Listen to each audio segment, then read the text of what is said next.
Hello. Hi everybody, What's welcome up? back. Today we are reading on page 577 of Kabbalah for the student, item 23 is where we're starting. The topic of the lesson is the inverse relation between the lights and the vessels, kilim and orot, or orot and kilim. Yeah, complicated stuff. Well, it's not so complicated, but sometimes it's confusing. Yes, it's very confusing, and we'll try to delve a little bit into the reasons for why. Although it's something that you're going to have to think about yourselves to kind of see, like to sort of organize it a little bit in your heads, and it'll take, maybe up to even a few weeks to understand it completely. Okay. Do we have new people coming in? That's an excellent question. New students? Yeah, because first time I see Henry from Zambia. He's the only one actually saying good morning. Everyone else is good evening. So Henry, have you been around and I didn't notice, or are you joining in? More people joining in? Let us know. It's really important for us. Yes, a new class has started. Okay, I'm fairly new, Danny's saying. Yeah, but Dan, you were last time, no? Or this is your second time, so you're fairly... Yeah, he was here last time for sure. Yeah, been around. Yes, Andy, you were speaking? You were saying something? Yes, I was saying I've been around. Okay, good. So, so you're already on top of the material. Okay, so good. So anyone else for the first time? I was here before, Venice. I have a few. Hi, guys. Okay, not new. Okay, good. Did we do 22? Somebody's asking. Yeah, look at the video. Okay. How's that? Oh, Can you hear me? we have Mary saying it's the first time, first meeting, and Sheridan is asking, did we do 22? I think we did, yes. We did 22, yes, but we're going to. Yeah, we'll start with. We did 23 actually also last week, but we'll go back to 23 today for a little bit review just to get us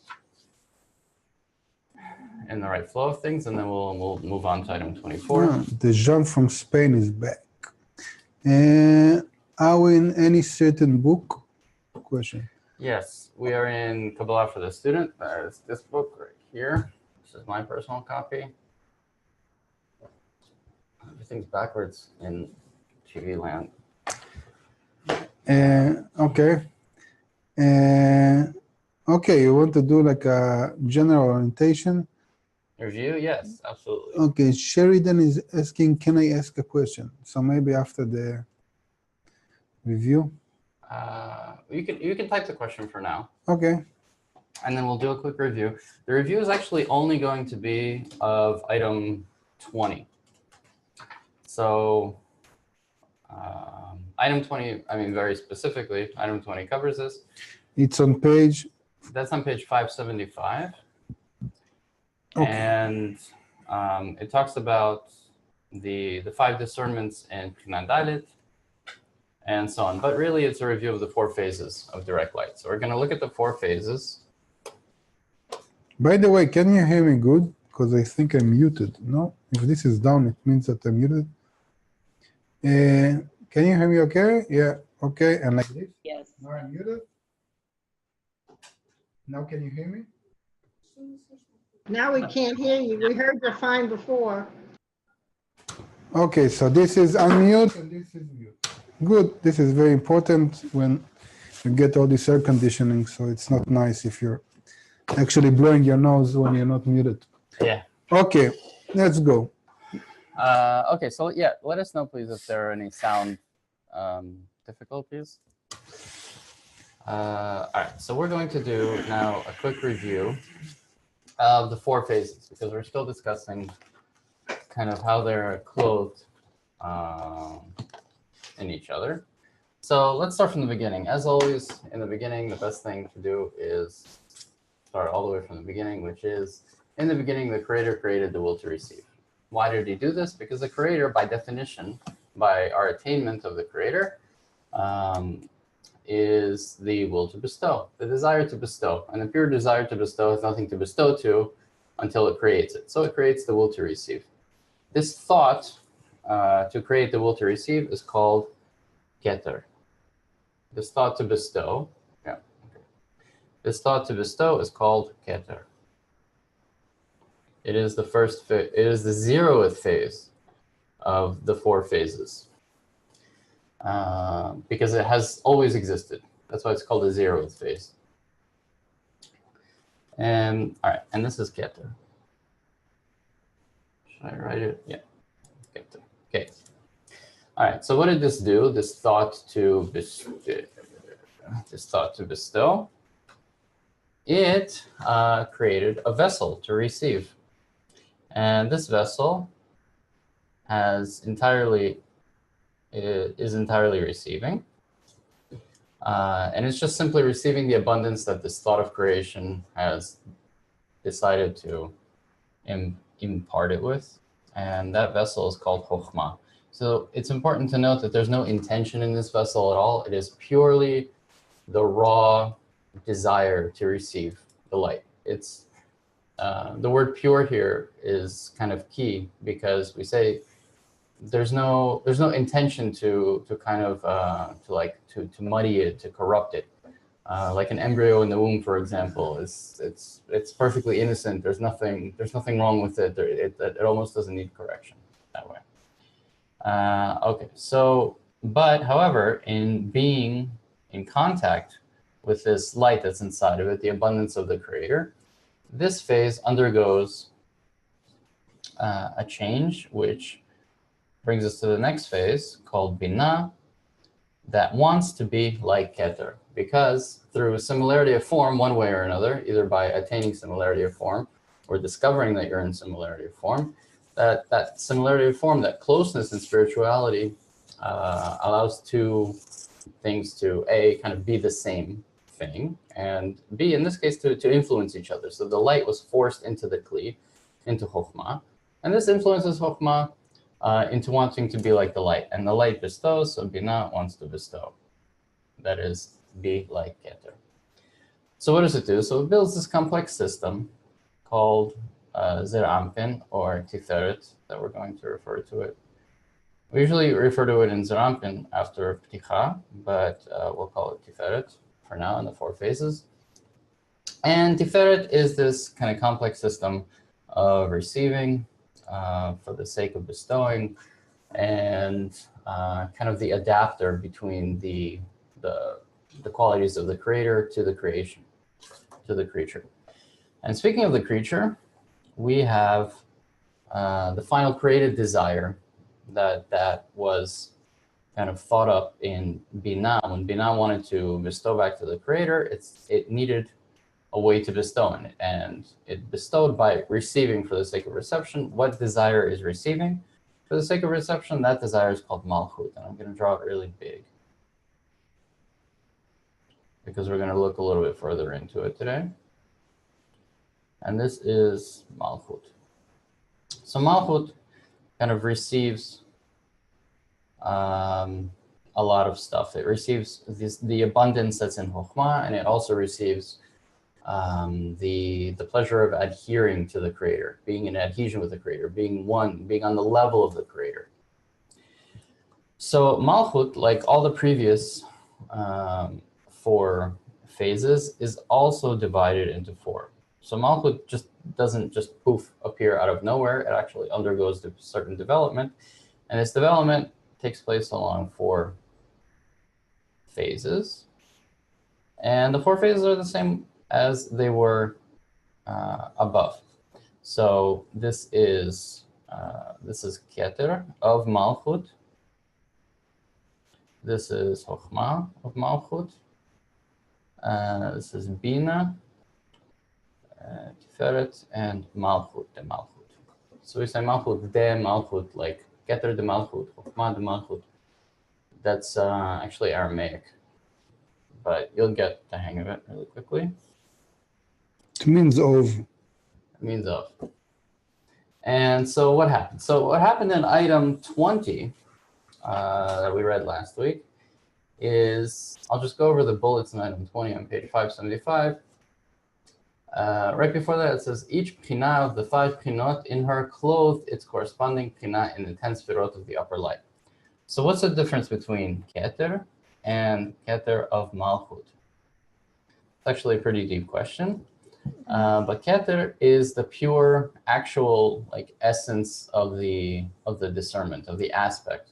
And Keter of Malchut is how Malchut attains that Keter, what its understanding of that Keter is, because it's part of it. And actually it's important to us because this is us eventually, Malchut. Malchut is the creature. I mean, we're not even close, us being, you know, the souls in this world and whatever, are not close to this spiritual construct yet. You know, we'll get to it later in the course. But still, it's a vessel, it's a kli, and we're also kilim. And the keter of this kli is its attainment of this. So it's called clothing. So Pnat Shoresh, the root phase, or keter, and Pnat Dalet clothe the light of keter in the 10 Sfirot. So it means that it clothes the light of this phase. Let's try to draw that somehow. Maybe I can use a different color, blue. Okay, so Keter of Malchut clothes Keter. Chokhmah, the Malchut, clothes the phase of Chokhmah. Bina, the Malchut, clothes Bina. Tiferet, the Malchut, clothes the light of Tiferet. And Malchut, the Malchut, clothes itself. Whatever that means. So this is clothing. Let's see, I write this, clothing.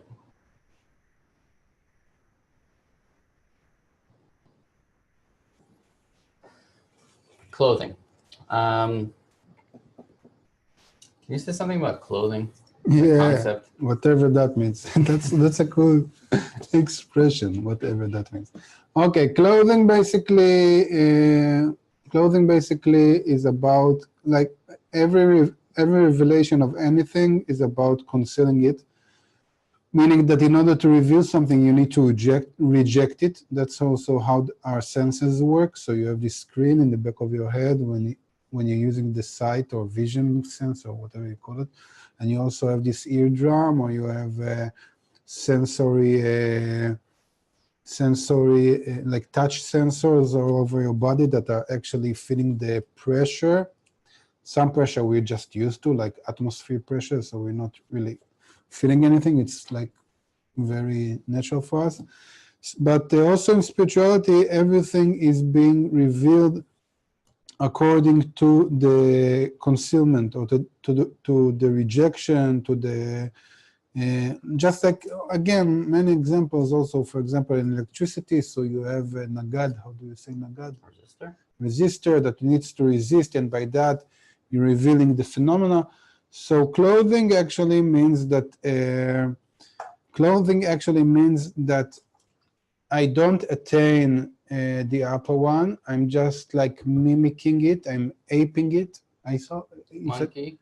Yeah, no, but I saw in an academic book, the word aping. Is it? Can you say aping, like in sense of mimicking? Is it in the context of mimicking? Yeah. Can you say that, like aping? I don't know. So anyway, you're like mimicking the upper one. You're like receiving its form on the externality. Okay? So you're like saying whatever he says. I don't know what he's saying, but I'm going like blah, blah, blah, blah. Just like we learn mother tongue. So we don't go into a place and we just start learning present progressive, present simple. You're just like saying what everybody's saying, you know, like we're in the whatever, like I'm in the neighborhood and I'm talking with everybody and trying to be cool, and by that I'm learning. Okay, so we're like in externality without understanding anything, just like students in first grade or in the first year of any profession. You're just like gibberishing your way into it. And by that, by acting or by performing this, we call it a game because it's external to what we actually attain, and we start to develop internal senses. So clothing of the upper light means that usually, just like Dan said, in every degree, later on, not in Pticha, but in a more advanced text, we'll learn that Keter of each degree is like the desire of the upper degree. So just like we're saying that Keter is the desire to give benevolent, good or benevolent to his creatures. So meaning that there is something higher than it that we don't attain, we just attain its desire. And this desire is for us like a law. It compels, there's a principle that says that the desire in the upper is like a law for the lower. This we'll actually speak about in Pticha. So Keter is like the law, it's like the creator, something from a higher degree. Malchut is the essence, meaning the matter of the current degree. And you have these 8 sefirot in between, which are the attitude or the relation of the upper one towards the lower one. And it's being done in like 8 main channels, 8 main frequencies, 8 main qualities. I don't know how I want to call it. So, for example, in language, if I want to express language, which is a very human kind of activity, in the matter that you cannot understand language outside of social context, and you need somebody to pass it to you. So in language, so you have different types of expressing yourself. In Kabbalah, it's against the 5 mechanisms of the mouth and the throat, which are against the 5 sefirot. It doesn't really matter, but what I want to say is just like you have 5 senses, so you have like 5 channels. So here you can talk about, let's say, 8 sefirot between the upper one and the lower one. So when the lower one wants to understand the upper one, it needs to clothe, meaning it needs to accept upon itself these 8 ways of acting. And by accepting them, meaning nullifying itself and accepting externality, this form of the upper one, it starts to understand it internally. It starts to attain it, okay? So this is what it means clothing, that I'm actually concealing the upper one, or I don't attain it completely, but I'm attaining the clothing. Again, it's very similar to clothes in our world, that by dressing up like a businessman or dressing up like a clown, I'm being perceived as one, and then I'm changing internally. There's a very good example in Jewish tradition. Again, it comes from spiritual roots, but in Jewish tradition, you don't cut the boy's hair until he's 3 years old.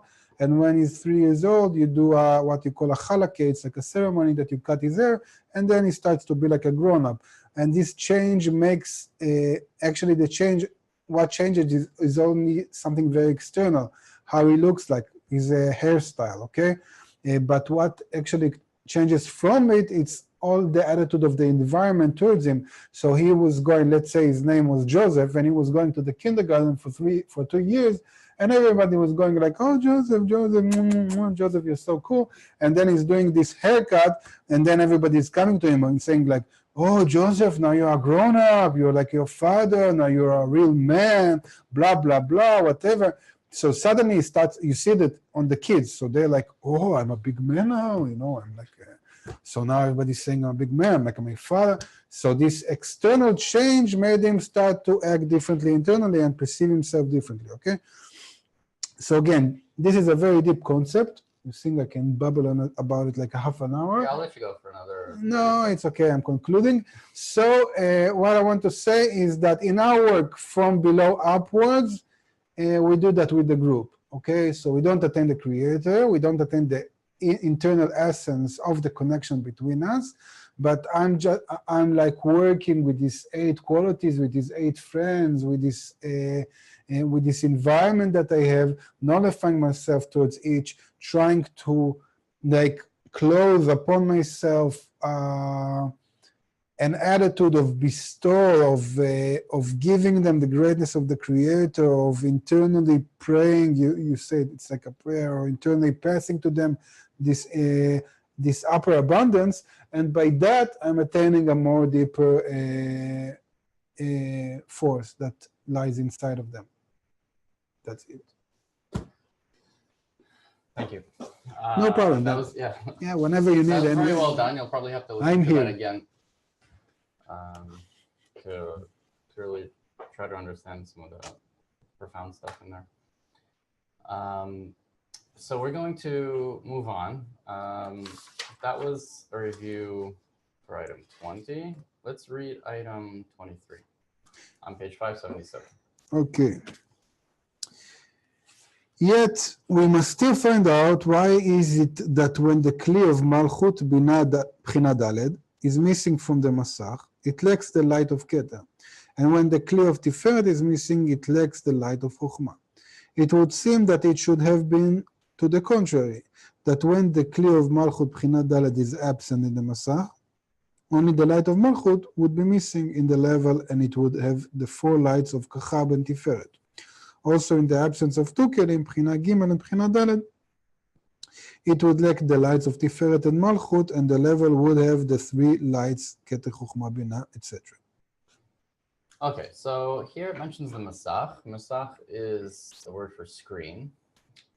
So now is a good time to kind of remind everyone what happened after this whole thing. So after this whole thing, this is right before the first restriction, Tzimtzum Aleph. Immediately after Tzimtzum Aleph, Malchut restricted herself and erected a screen on top of the Kli to block any light from coming in. But the screen is a little more complex because it actually has 5 components in it. There's a screen that blocks the light of Keter from entering, a component of the screen. A component of the screen blocks the light of Chokhmah, Bina, Tiferet, and Malchut, all separately. So there's a screen on each of the different aspects of the Kli in Malchut. It's not just a simple blocking of all the light. All the light is blocked very precisely, meticulously, and individually. So we can represent the screen like this. We have just kind of a box. This we'll call the screen, and I'll just write Masach. Masach. Great. Okay, and it's divided into 5 levels. 1, 2, 3, 4, 5. And it has 2 components. First, it has 2 qualities, maybe attributes, properties, characteristics, which are its thickness, how thick it is, meaning how many components are active inside of it, and that thickness is called aviyut. Let's write that down. Aviyut, and that is its kind of thickness, or how many are active. And it also has another more difficult to draw characteristic, which is called kashiyut. Kashiyut is its hardness. And kashiyut, we kind of mention it, but we don't really refer to it from here on out, because the kashiyut is always assumed to be infinite. Kind of Tzimtzum Aleph says, I will never receive any more for the sake of reception, and that's it. That is the law from here on out, all the way till the end of correction. So for every level of aviyut that there is in the Masach, there's always a corresponding kashiyut that blocks any light, first of all. First and foremost, it blocks any light from coming in. So I'm not sure even where to draw that, so I'll just kind of leave that as is. I'll just maybe write it on the side. There's a thing called kashiyut. Kashiyut. Okay. That's the hardness of the screen. All right, so now what happens? So the creator isn't too interested in all of the creature's hangups and continues to shine the light that he intended to imbue to the creature to begin with. So this is the light. This is called the direct light, or yashar.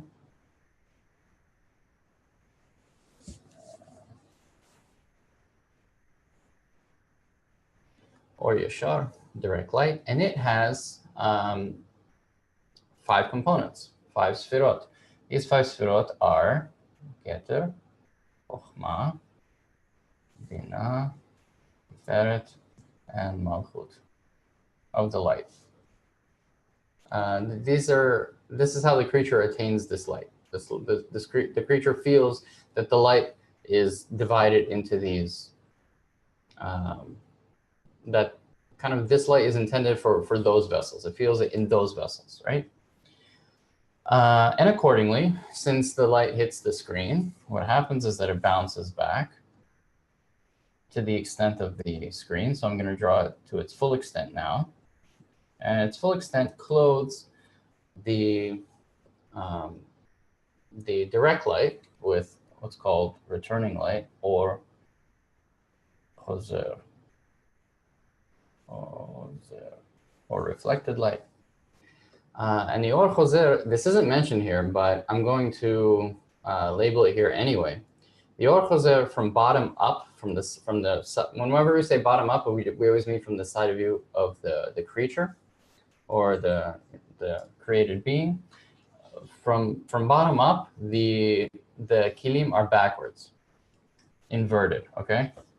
So keter of or chozer is the first kli here. Keter, chokhmah, binah, tiferet, and malchut. Okay, so this isn't mentioned here. It's mentioned either in this article a little bit later or somewhere else in Tas, study of the 10 sfirot.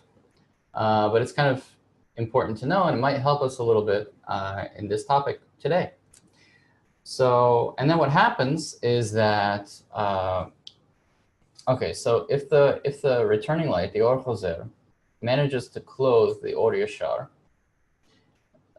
through the work of the screen, then it passes within the vessel into what is called the inner light, or pnimi.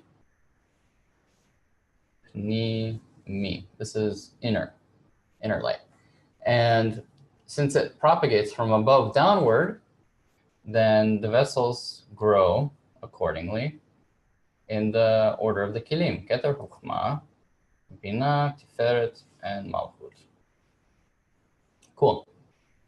Okay, so now we see if it's from below upwards, wherever it starts, it's always Keter first. Keter is always first. So if you're going from above downwards or below upwards, it doesn't matter. It's always Keter, Chokhmah, Binah, Tiferet, and Malchut. Okay, so far so good. Okay, so we discussed that that each of these kilim are blocked individually. And now let's talk about the lights for a second. So let's mention those. I'm going to, how should I do this? I'm going to erase this for a second. And let's talk about the lights. The lights that fill these vessels have a specific name. And they are, the light that fills Malchut is called Nefesh.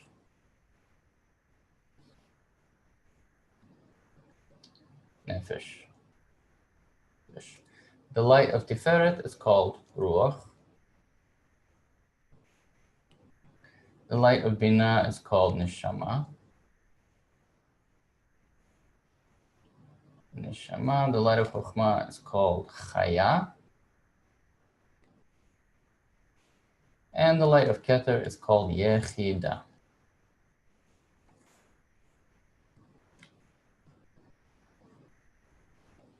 Those are the names of the lights. Okay, so what did we just read? 23, right? Yep. And all right, so let's read 24. Okay. 24. The answer is that there is always an inverse relation between lights and vessels. Oh, wait, sorry. What was the question? The question is, we must still find out why is it that when the Kli of Malchut, Bchinat Dalet, is missing from the Masach, it lacks the light of Keter. And when the Kli of Tiferet is missing, it lacks the light of Chokhmah, etc. Okay, thank you. No problem. I'm thinking of Mary. I'm really inspired. She's still there.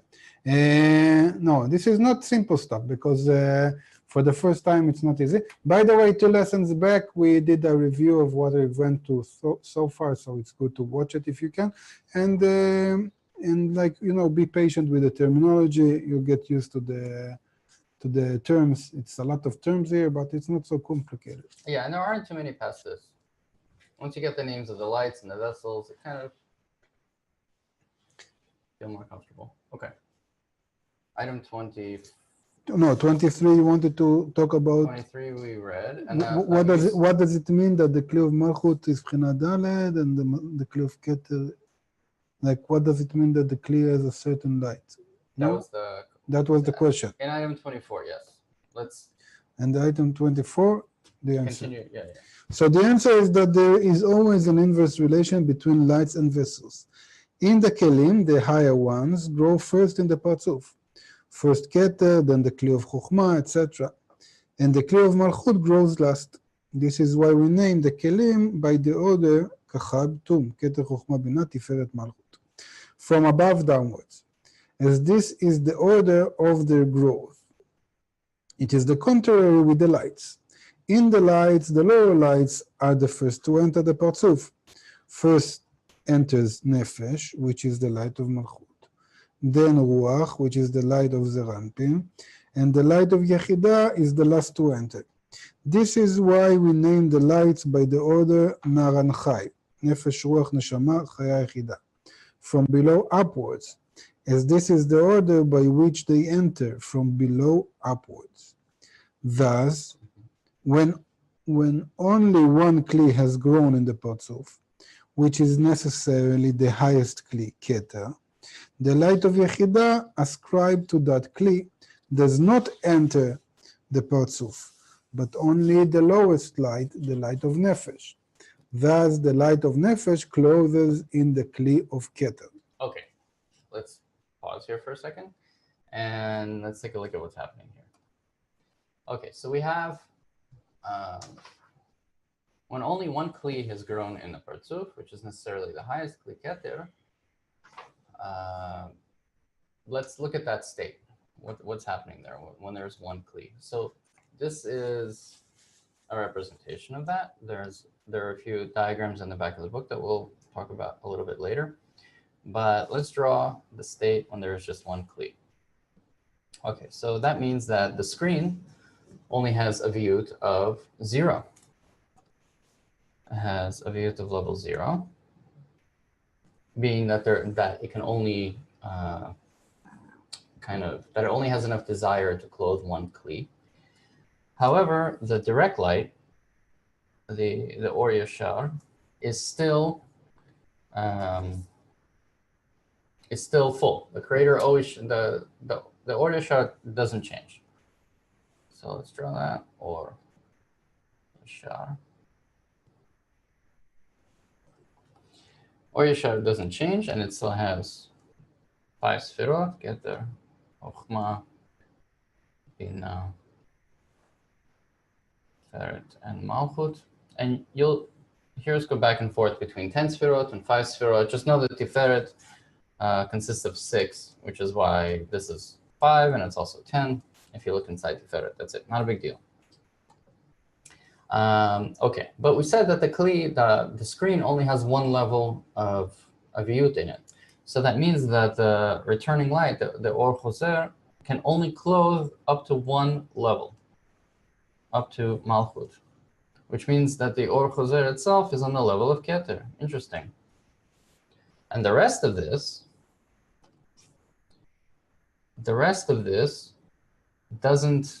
is not clothed. Okay, so I'll just kind of draw it like this, like it would be there, but the screen isn't strong enough to clothe it. So it's not clothed, not yet. And what happens in the inner light, accordingly, is that it only has one vessel, and that vessel is the vessel of Keter. So you would think that being hold on, let me label the lights again. Let's go over here. This is the Or Yashar, which I must now again erase. And the lights. So the lights, again, from bottom up are Malchut is Nefesh. Nefesh, oh, I need a lot of patience with this pen. Ruach. Neshama. Neshama, Chaya. And Yechida. See, you're getting it now. They're becoming more familiar. Yechida. Cool. All right, so the light of Keter is Yechida. So you would think that the Kli here, being only Keter, would have the light of Yechida in it. But no. In fact, the lights descend this way. The lights enter the Kli in this manner. From above downwards, like an elevator, like something like it's being lowered into the Kli. So that's why Nefesh is the first light that actually enters the Kli. So here we actually have Nefesh in the Kli and not Yechida. And this may be attributed in part to the fact that the Keter of the Or Choser clothes the Malchut of the Or Yashar. So maybe there's a connection there, perhaps.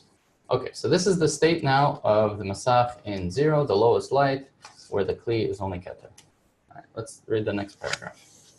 And when two kelim grow in the Parzuf, which are the highest two, Keter and Chokhmah, the light of Ruach enter it as well. At that time, the light of Nefesh descends from the Kli of Keter to the Kli of Chokhmah, and the light of Ruach closes in the Kli of Keter. Okay. I wonder if there's a way to copy this. If there's a way, I'm pretty sure you'll find it. Yeah, next stage is doing animation on this. Yeah, we definitely should do that. Yeah. Okay, so I haven't found it yet. I thought I had it before, but I forgot. All right, so what's going on now? So now we have two kilim, right? Two kilim. Selena from Sweden. We have like retro students coming back that we haven't seen in this class. It's nice. Okay, sorry. So no, it's good. Anytime. Okay, so now let's draw a kli with two vessels in it, and we're gonna draw all of them, all 5. There's gonna be 5 copies of this. Okay, so now what's going on? So the screen is at level 1. By the way, so you're gonna notice a pattern here, which is really nice. It feels good to catch the pattern. But if it's not clear what's going on here, it's hard for us to tell what's not clear because it's kind of a little bit intuitive for both of us, for Eran and I. So please, either type if you don't want to ask live, or we'll pause after this for any questions to kind of to bring us back down to earth.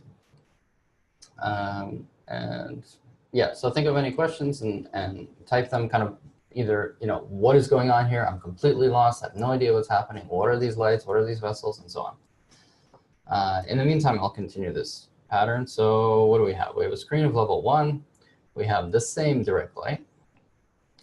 But this time we have 2 levels of reflected light, since the screen is now strong enough to actually clothe 2 parts of the Or Yashar. Very cool.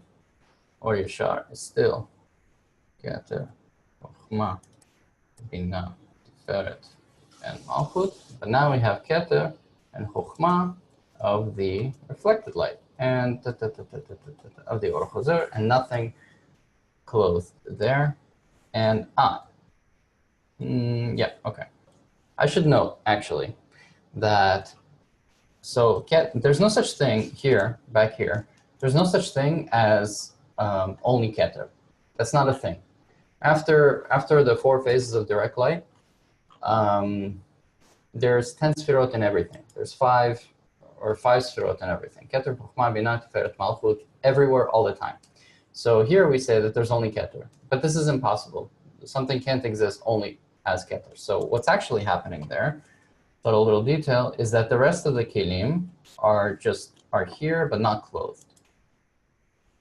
Okay, so there's still Keter, Chokhmah, Binah, Tiferet, and Malchut.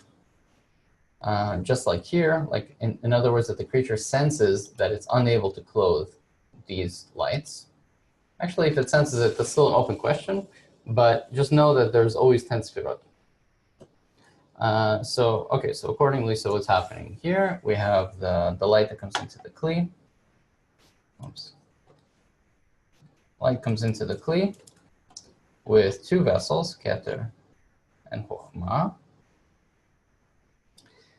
And the lights, okay, so now this is the important part. The lights, Nefesh descends down.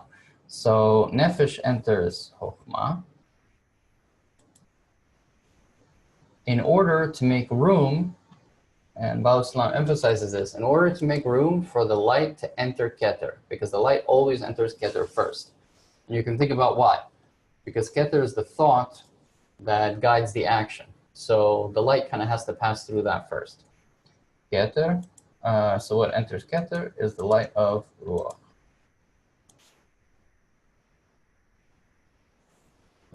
Cool. Okay, let's pause for questions before we continue the rest of this mechanically. Any questions? If you want to ask, you can unmute and also ask questions. I think I hear some.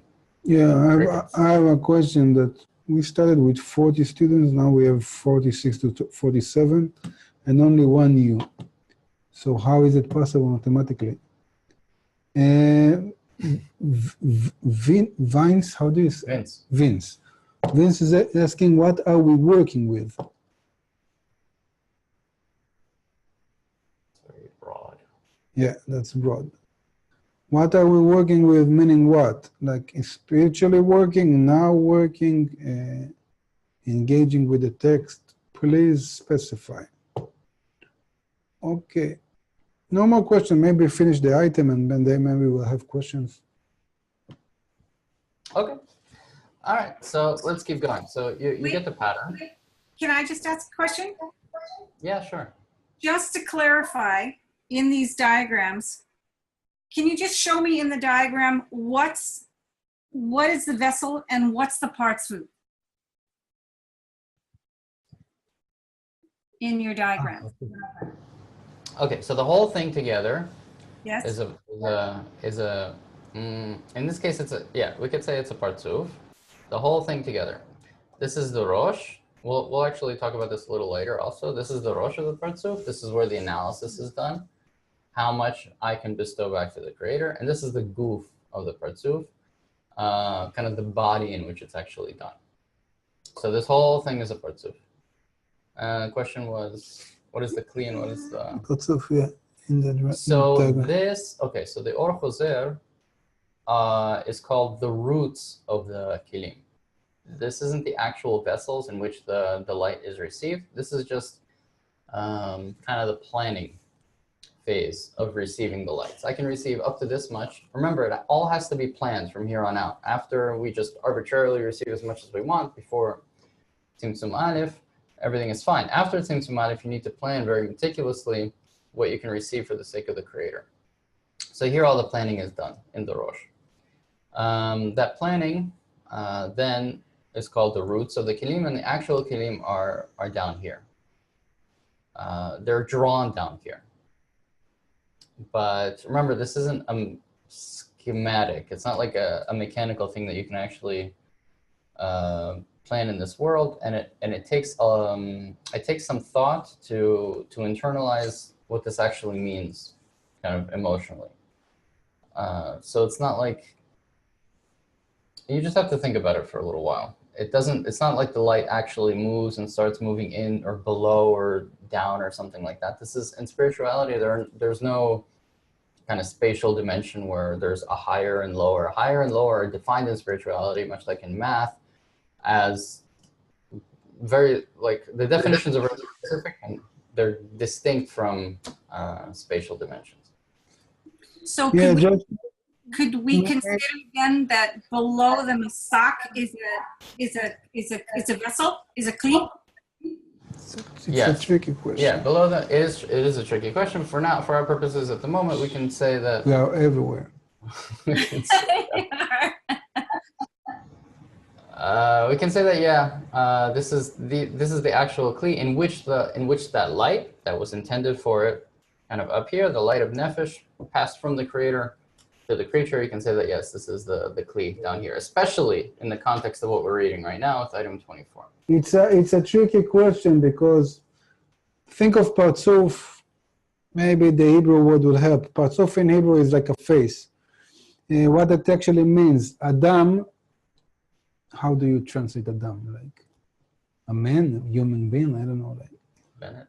what? Like Adam in Hebrew comes from the word being resembling to the Creator. Okay, from Edameh.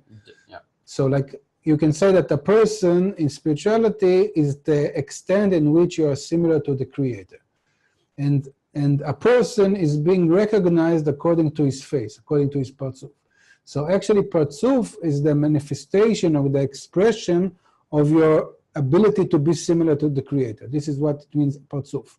If you want it in a mathematical way, parzuf means desire plus intention. Okay, so if you have will to receive plus intention to bestow, this is equals a parzuf. Okay, this is a definition of a parzuf. Now the question, what is a kli, is a very tricky question because we've dealt with that in the preface. Because if you think about the allegory of the host and the guest, what is the kli? Is the kli the hunger, or is the kli, like we've learned after the tzimtzum, the returning light, meaning the intention to bestow, and inside of that sensing the desire of the host to bestow, and you want to feel that, is that the kli? So what is the kli is a tricky question. But that's it for now. Okay, Linda is asking, are you speaking of roots and branches?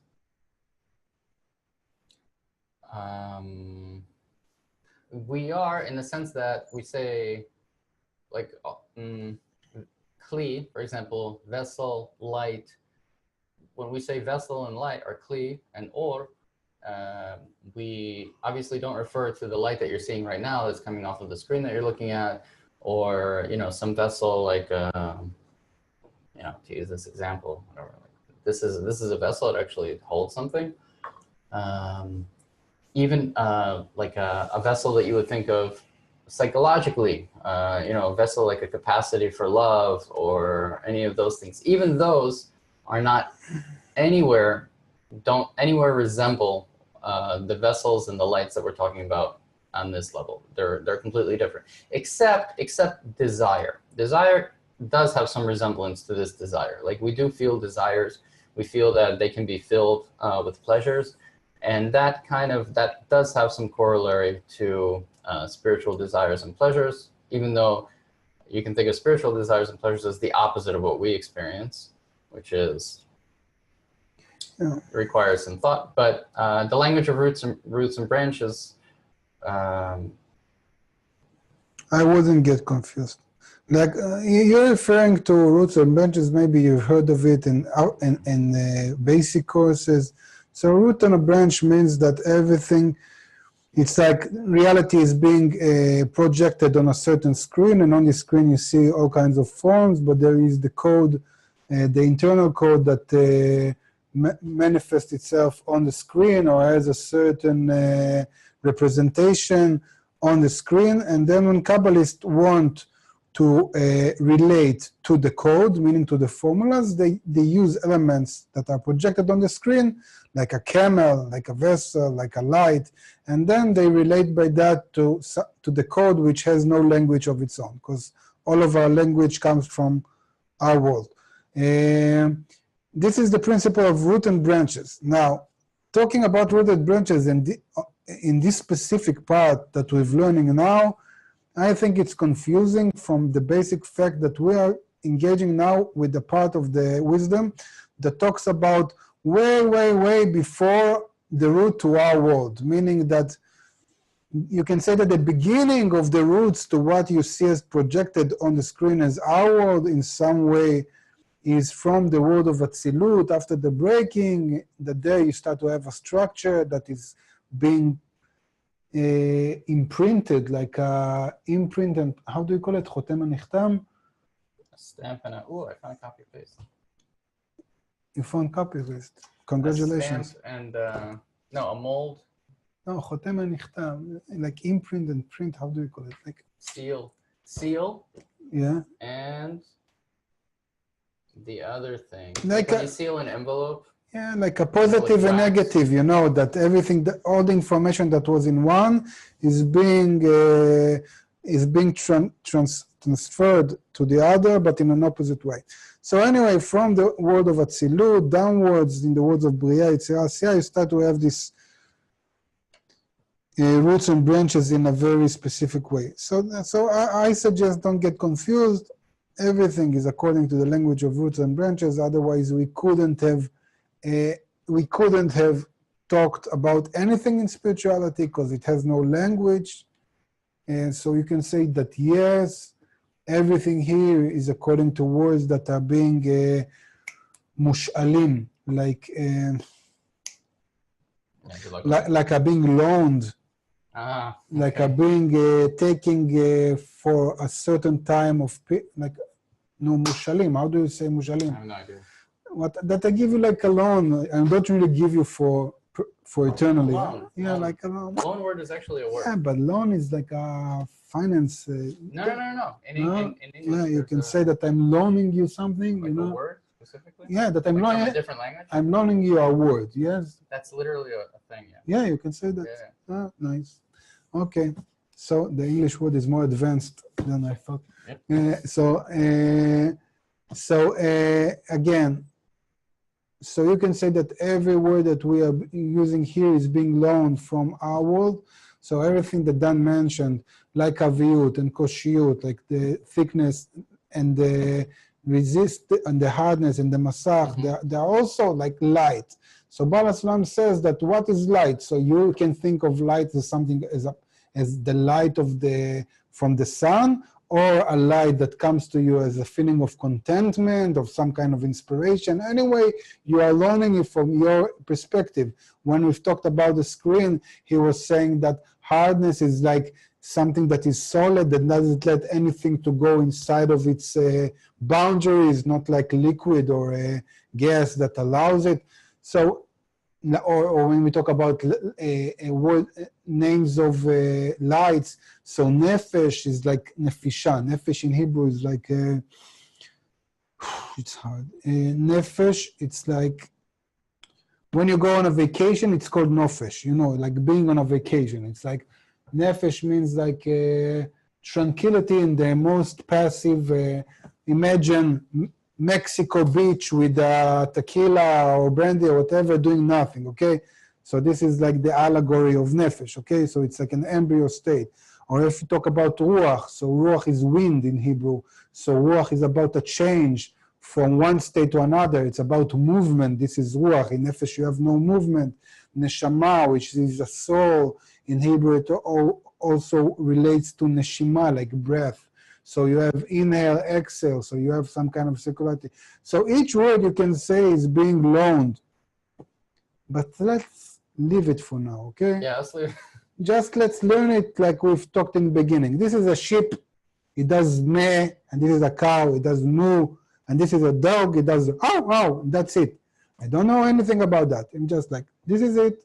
Dan said it's like this, Baal HaSulam said it's like this.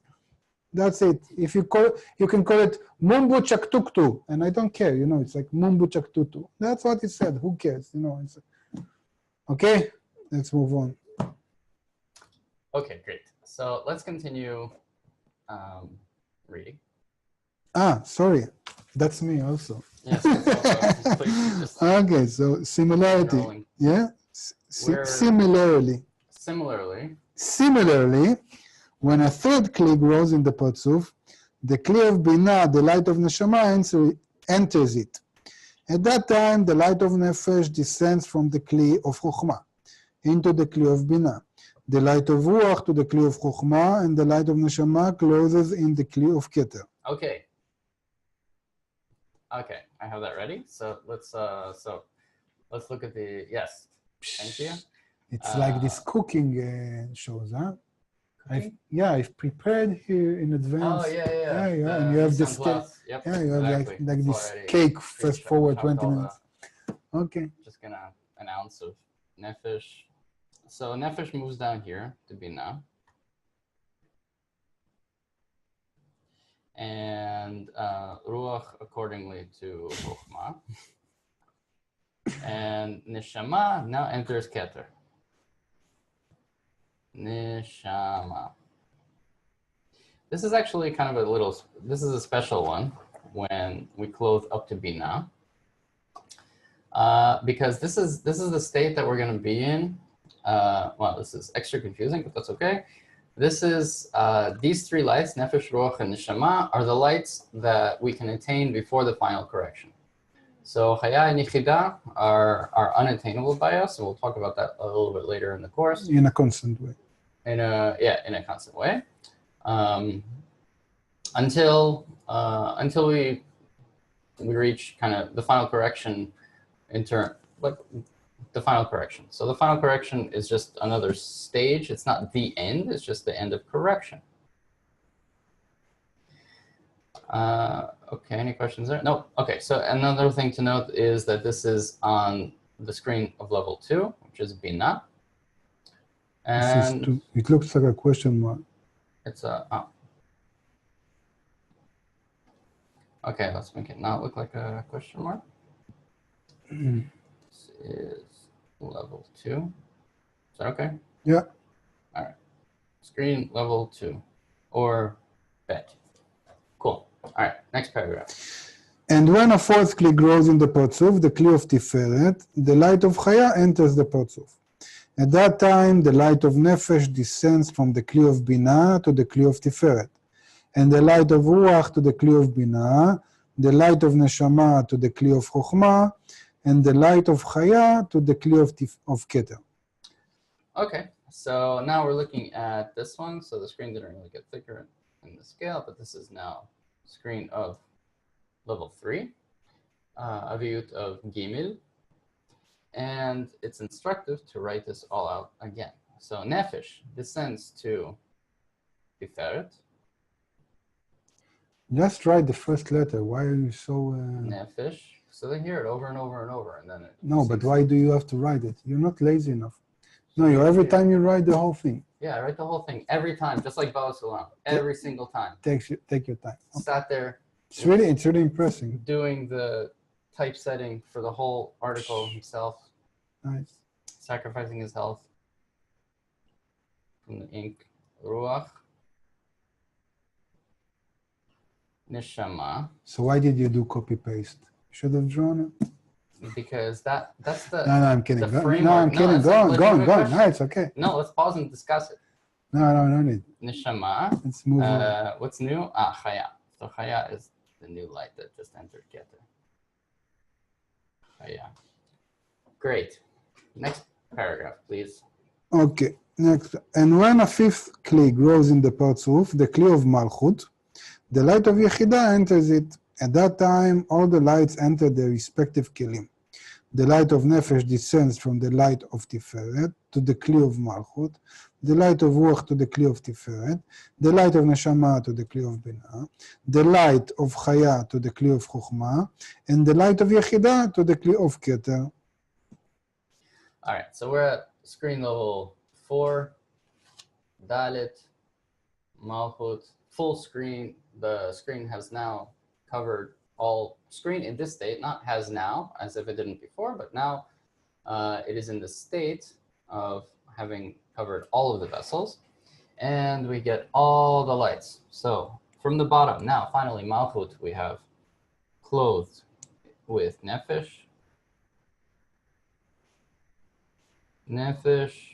Ruach, Neshama for Binah,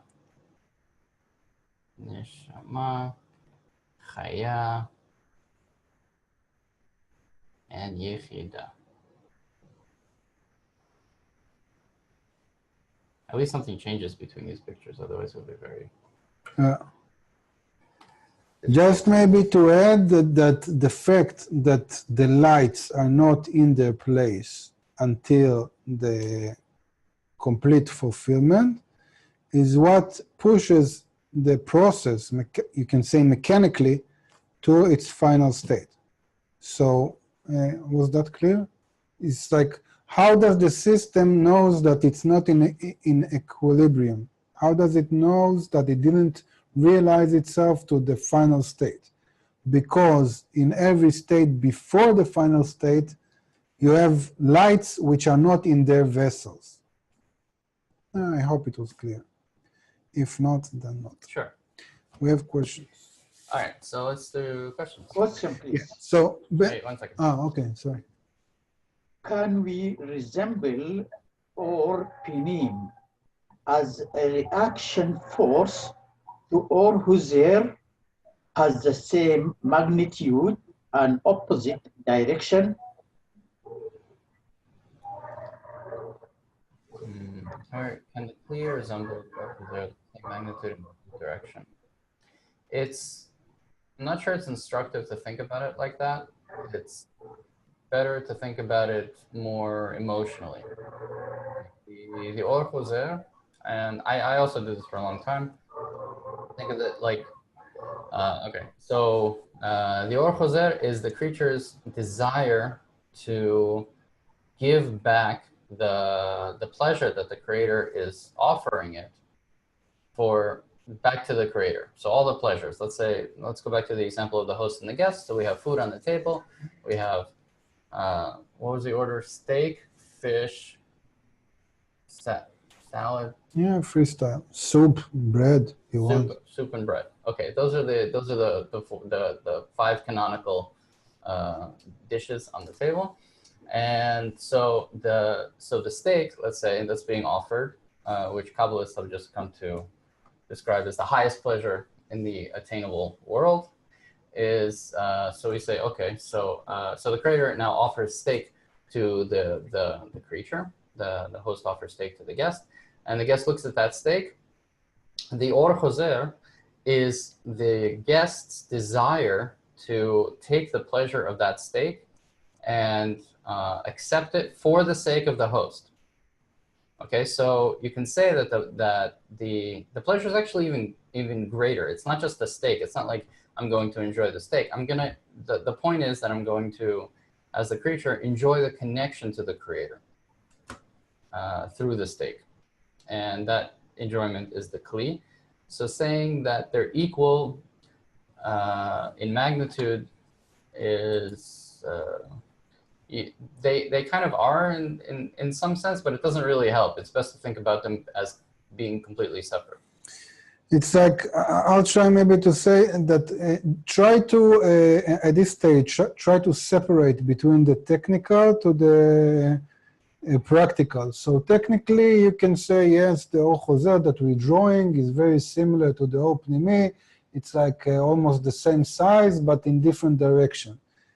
Later on, you'll need to give it an internal interpretation. And like Dan said, interpreting it internally is many times different, because when we go from below upwards, at least in the beginning, it's usually the opposite, that resisting to what is being projected in my will to receive, determining that what I sense in my 5 senses is not the true reality, and try to build upon it, to force upon it like an upper picture in a different plasma, not the plasma that I get in my current heart and mind and senses, but a higher plasma according to what?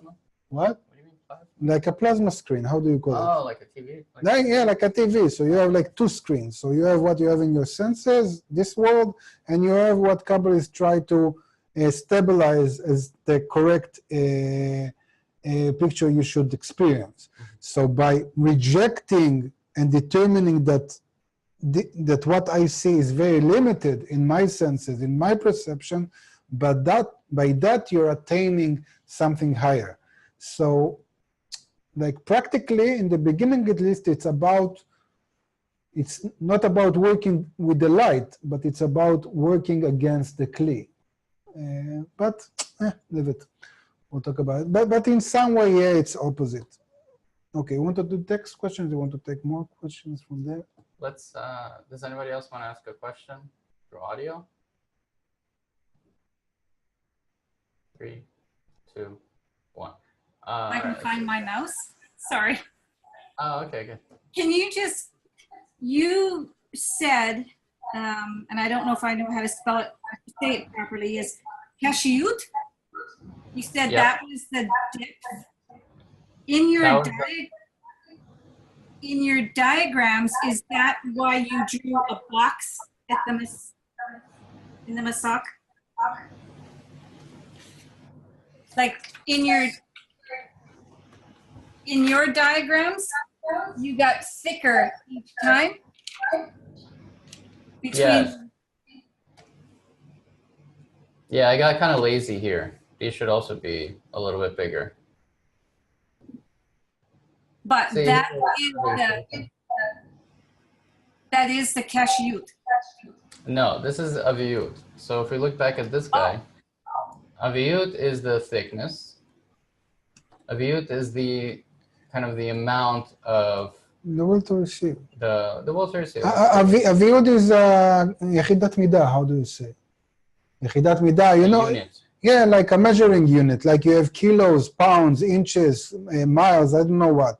So to measure will to receive, it's called aviyut. So you have more aviyut, less aviyut.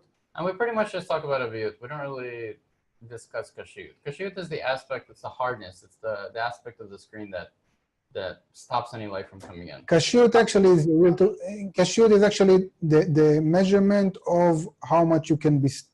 No, it's not even the measurement. The measurement of how you can bestow, the measuring unit is the lights.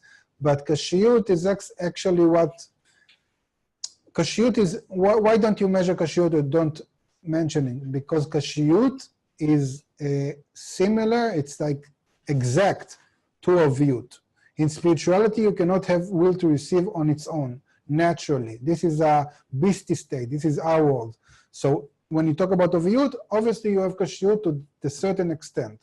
That's it, okay. All right, so We have many questions. also these diagrams, okay, so we'll go back, we'll start answering them more quickly now. That's very good, the questions are coming in. This, so this diagram is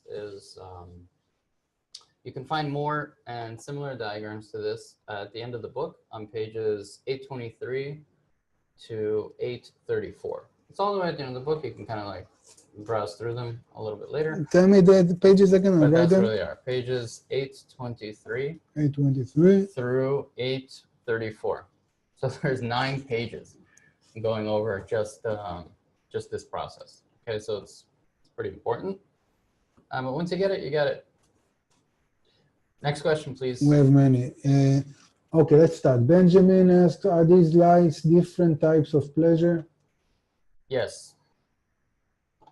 Okay. It's a complicated question, but Yeah. What is a pleasure? Is it like an ice cream, or is it about adhesion with the creator? What? Okay. they're all fundamentally different. Yes, is definitely the short version. Yeah. White Tiferet, Lendro is asking, why Tiferet has 6 parts of him included on it? So it's not 6 parts of theme. Tiferet has 6 sfirot inside of it. And we kind of group them all together because they all serve the same purpose of adapting the qualities of the creator to the qualities of the creature, bringing it down gradually, until the creature can somehow perceive actually what the creator is. And so Tiferet, or Zer Anpin, as we'll refer to it later, kind of encapsulates that whole concept within itself. And that's why if we don't want to emphasize each aspect individually, we just call it Tiferet. Yeah, it's very cool, this process. You can go back to previous lessons. It's about actually like reverse engineering on the side of the creature to understand the actions of the creator upon it, okay? So it's like building an internal model of what the creator did to me. Yeah, we'll study it more in this class. Annette is asking, at every level of soul we receive the light, Keter, Chokhmah, Binah, Tiferet, Netzach, Hod, Yesod, and Malchut. That is how the 125 steps are aligned, clears the vessels of each Sfirot. Okay, this is not, there are many things here that are not sharp, like, but let's say if I understand the question, it's not at every level of a soul. Soul is a certain level. So you can ask at every level in spirituality, do we receive a different light or the light? So the light doesn't change. The light is always constant. According to our internal state, according to our internal structure or qualities, on each degree, we perceive a different flavor of that light, of that creator. So what changes is not the light, what changes is our perception of reality, according to which we perceive a different light. I hope that's clear. Yeah, we can leave it at that. And Sphira is, again, the short version of definition of Sphira is a certain combination of will to receive and light. Lucian is asking, why do the lights of Chaya and Yechida come only after the final correction? Are they the final two forms of equivalence with the creator? Okay, so Chaya and Yechida, the reason is, it's a little preview for later, is we talked about Tzimtzum Aleph that blocks completely the will to reception for the sake of reception, anything for the sake of reception. We don't receive or give anything at all for the sake of reception after Tzimtzum Aleph.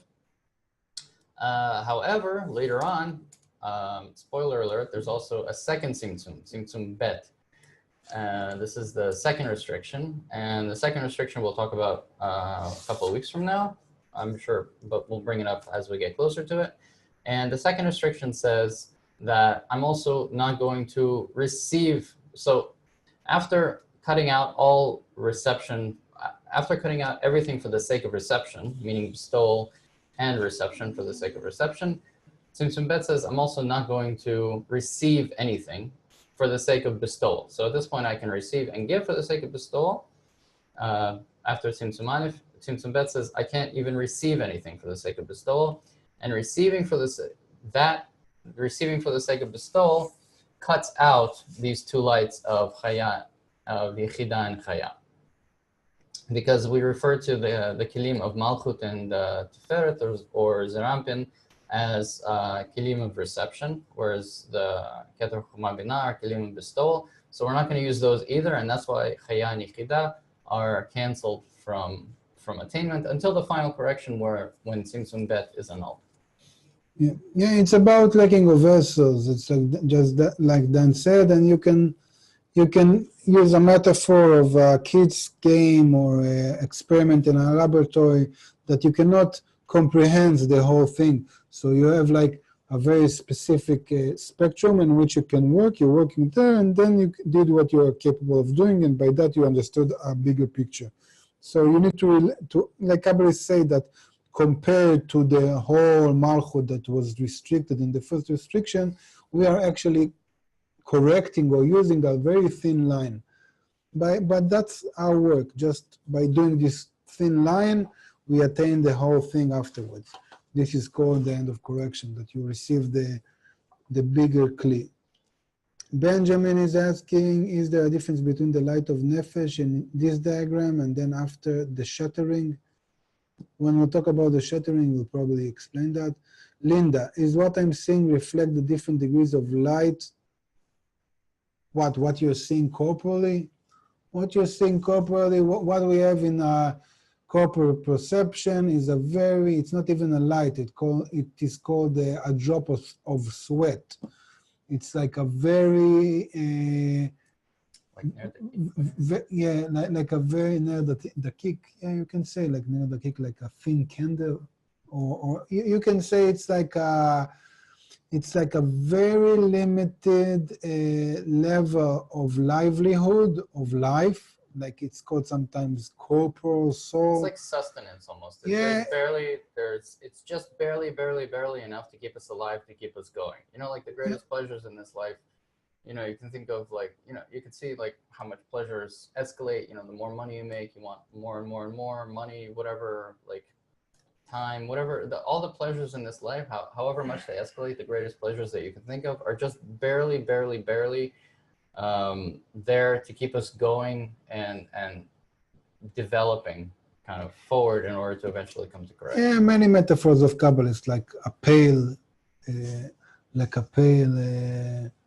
state, or like some kind of shaded thing coming from the sun. Anyway, we're not in a good state, okay? So what you're saying is, don't take it as a good starting point, okay? So don't connect what you're saying and the lights. And understand that we are structured in a certain way because it's the best way for the system to allow us to escalate, but try to come to what we call opening your eyes, your internal eyes, meaning start to perceive reality in the true form, even in the most basic initial degree. Okay, last question for now. Sasha is asking, is the importance of Malchut same as the importance of Keter? Yes and no. To the creature, you can't say that one is more important than the other because they complement each other perfectly. Is your right arm more important than your left arm? Yeah, it's like of this trick. Who do you like more, mother or father? Yeah, like they're both kind of, yeah. Right. I mean, some people can answer that. Yeah, okay. So. Yeah, my kids, I know will go for mother for sure, but yeah. Okay. But that's part of probably yeah. How do you say ungrateful? Yeah, this is ungrateful. Yeah, that's their goodwill to receive. Yeah. When we bought a dog a week ago, so you got a dog? Yeah, don't ask. Yeah, don't ask. Like a puppy? Yeah, it's like so cute. It's a mess. Cute, yeah, that's a definition. Yeah, it's cute, but it's like complete damage. Yeah, it's like a constant terrorism event. So anyway, Israeli, no? Yeah. So what I wanted to say is like,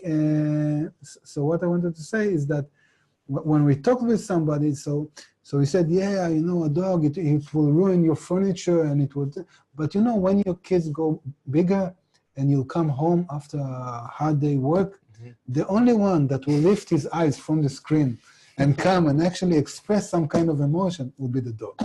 So so that's about kids in 20 seconds.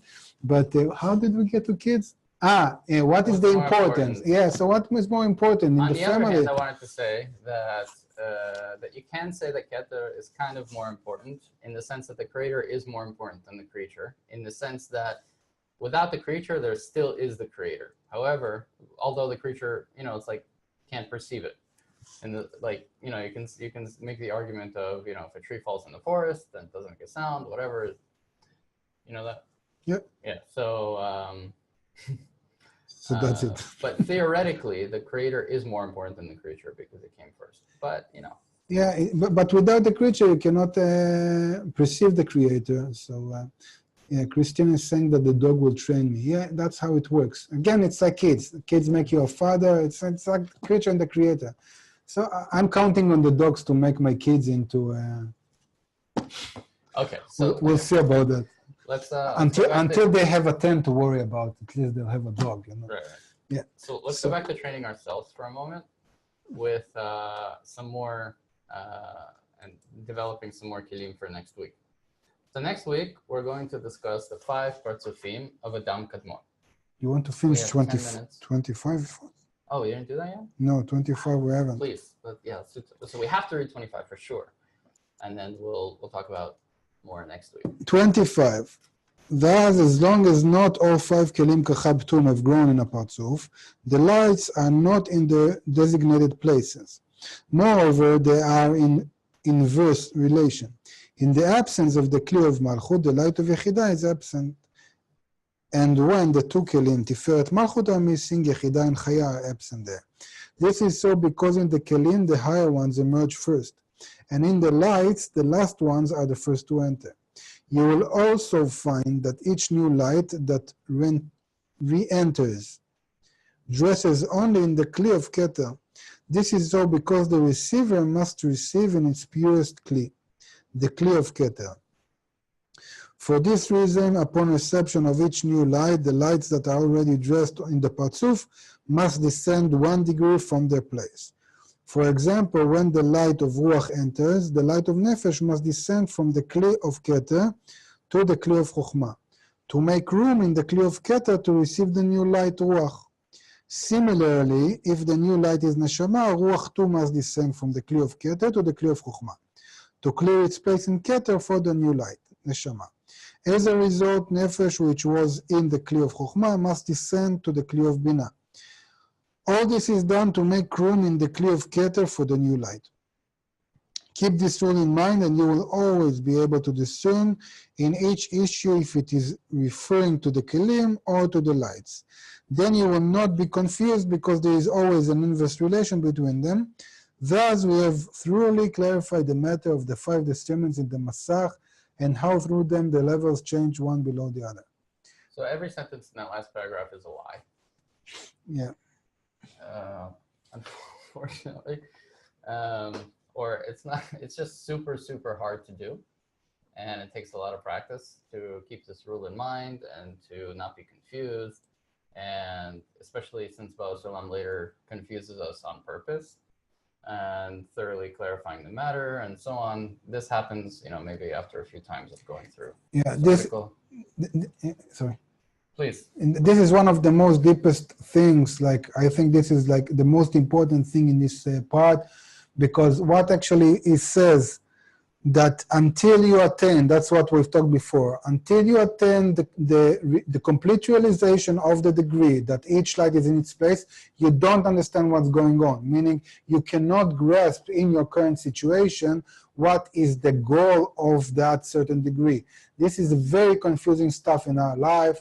That's why sometimes I do an effort. I go to work and I do an effort to think of the Creator. And when I go back to study, I suddenly realize new things. I go and do something in dissemination, working with the 10, and suddenly in somewhere else, something gets clearer. Okay, this happens in current life. Or for example, even in corporate life, because we don't relate to human existence as one organism, we don't understand why someone can work hard and somebody else becomes a millionaire, or why somebody is doing things in a certain way and somebody else gets sick, because the calculation is never with a single person, it's always with the system. So until you rise above the vessels and the light of a certain state, you cannot understand the rules that work and operate in that. So we need to understand, if we're going back to the diagram of the layers of pyramid of layers of reality that we've talked about, then what we can understand is that we in a certain state always can understand a lower degree, but we, to a certain extent, there are things that we don't understand in a lower degree. For example, even in the animal level, we cannot really understand why an embryo develops in the sequence that it develops. But we understand that each part is important, that suddenly legs come out, then suddenly internal system or whatever, or the brain, whatever. We understand that it's a complete process, and we cannot interfere with that. We know from bugs that if we interfere even with... we have to, okay, so... I just need a couple. Okay, never mind, forget about it. So anyway, we always understand the lower degree, and our current degree is always blurred. We're not on top of that because we didn't realize it to the extent that lights are in their place. That's it. In fact, thank you. No, this is very important because in fact, this applies to what we're studying right now in this article, especially for all the new friends that are joining us. Don't despair if you don't understand anything all the way through, because this article, much like some other articles and articles, Kabbalistic writing in general, is that the entire composition has to be absorbed once in order to start understanding even parts of it. So here we are, we're talking about the inverse relation of the lights and Kli. And we're like, I don't know, on item 25 of 180 something different items. So we've gone some part of the way through the article, but until we reach the end of the article, until we reach the end of this, this thing that Baal Salam is trying to convey, we won't have a complete vessel. But with a complete vessel, then we can start to understand this thing. So what I'm saying is that once we reach kind of the end of the article, once you go through this once, then all of it starts kind of like sinking in and sinking and taking its place. It's just like the lights entering the vessel. And then the second time we go through it, which is why we go through this article multiple times, then you can kind of start to discern what's going on because it's like it's a circle. Once the loop is closed, then you can take a look at the whole thing. I have a good reference to the kids example, but we don't have time. Okay, yeah, save it write it down. Okay, so I wanted to really quickly, we have about 3 minutes left, give a quick preview of next week. I'm just I'll read over this. We'll just skim over it just so it's not totally brand new when we hear it next week. And that's it. Okay, so I'm reading on page 579 under the heading, the 5 Partsufim of Ak, Adam Kadmon. This is item 26. Thus, we have thoroughly clarified the issue of the Masach that has been placed in the Kli of Malchut, the Pchina Dalet after having been restricted, and the issue of the 5 kinds of Zivug Da'aka within it. All of these are Zivugei Da'aka. These guys over here, if we can see the Sirtut. So this process, down, up, in, is called Zivug Da'aka. The Zivug Da'aka within it, which produce 5 levels of 10 Sfirot, one below the other. Now we shall explain the 5 Partsufim of Ak, which precede the worlds of Abiyah. So we're just going to hear their names. Just relax. Listen, don't worry too much about all this new stuff. It's just to kind of, lean back, relax. You already know that this Or Choser, which rises through the Zivug Da'aka from below upwards and dresses the 10 Sfirot of the upper light, suffices only for the roots of the Kelim, called the 10 Sfirot de Rosh of the Partsuf. To complete the Kelim, Malchut of the Rosh expands from those 10 Sfirot of Or Choser that clothe the 10 Sfirot de Rosh and spread from it and within it from above downwards to the same extent as the 10 Sfirot de Rosh. This spreading completes the Kelim called the Guf of the Partsuf. Hence, we should always distinguish 2 discernments of 10 Sfirot in each Partsuf, Rosh and Guf. 27. In the beginning, the first Partsuf of Ak emerged. This is because immediately following Tzimtzum Aleph, when Pchina Dalet was banned from being a receptacle for the upper light and was erected with a Masach, the upper light was drawn to clothe in the Kli of Malchut as before. Yet the Masach in the Kli of Malchut halted it and repelled the light. Through this striking in the Masach of Pchina Dalet, it raised the Or Choser up to the level of Keter in the upper light, and this Or Choser became a clothing and the roots of the Kelim for the 10 Sfirot in the upper light, called the 10 Sfirot de Rosh of the first Partsuf of Ak. Subsequently, Malchut, with the Or Choser, expanded from her and within her by the force of the 10 Sfirot de Rosh into 10 new Sfirot from above downwards, and this completed the Kelim of the Guf. Then the full measure that emerged in the 10 Sfirot de Rosh clothed in the 10 Sfirot de Guf as well. And this completed the first Partsuf of Adam Kadmon, Rosh, and Guf. And that first Partsuf is called Galigalita. 28. Subsequently, that same Zivug Da'aka repeated itself on the Masach erected in the Kli of Malchut, which only has a viyut of Pchina Gimel. That's weird. Then only the level of Chokhmah, Rosh, and Guf emerged on it, since the absence of the Masach in a viyut of Pchina Dalet caused it to have only 4 Kelim, Kachab and Tiferet.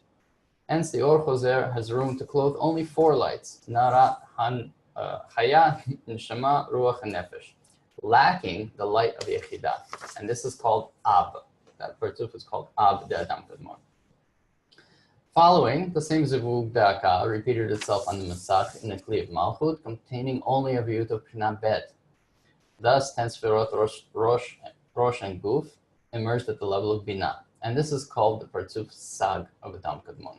It lacks two kilim, Zerampin and Malchut, and the two lights, Chaya and Yechida. Afterwards, the Zivug Daka emerged on a Masach that only has Aviyut of Bina Aleph. Thus, 10 Sfirot, Rosh and Guf, emerged at the level of Tiferet, lacking the three kilim, Bina, Zerampin and Malchut, and the three lights, Neshama, Chaya and Yechida. It only has the lights Ruach and Nefesh, dressed in the Kilim, Keter, and Chochma, and this is called Partzuf Ma. The name of the Partzuf is Ma. And Bon of Adam Kadmon. Remember the inverse relation between the Kilim and the lights. So that just covered two Partzufim called Ma and Bon. Thus we have explained the emergence of the 5 Partzufim of Adam Kadmon called Galgalta, Ab, Sag, Ma, and Bon, one below the other. Each lower lacks the higher Pchina of its superior, and so on. And we'll go back to that next week.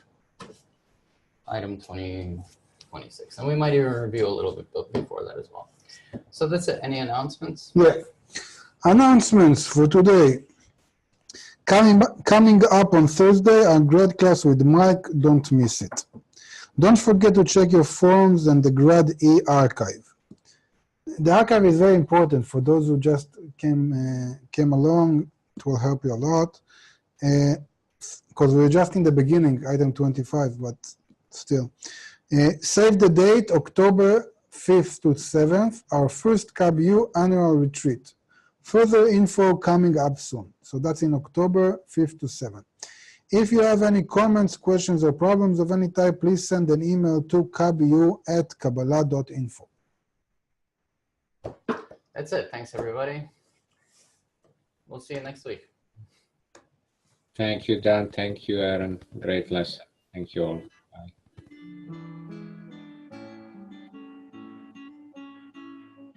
Thanks, guys. Thank you Thank so much. you. L'chaim, everyone. Thank you, friends. Bye-bye. Have a great week. Thank you, Thank you friends. so much. Bye. Bye, everybody. Thank you. Bye-bye. Good night. Thank you all. Bye, everyone. Bye. Good night, everyone. See you on Thursday, hopefully.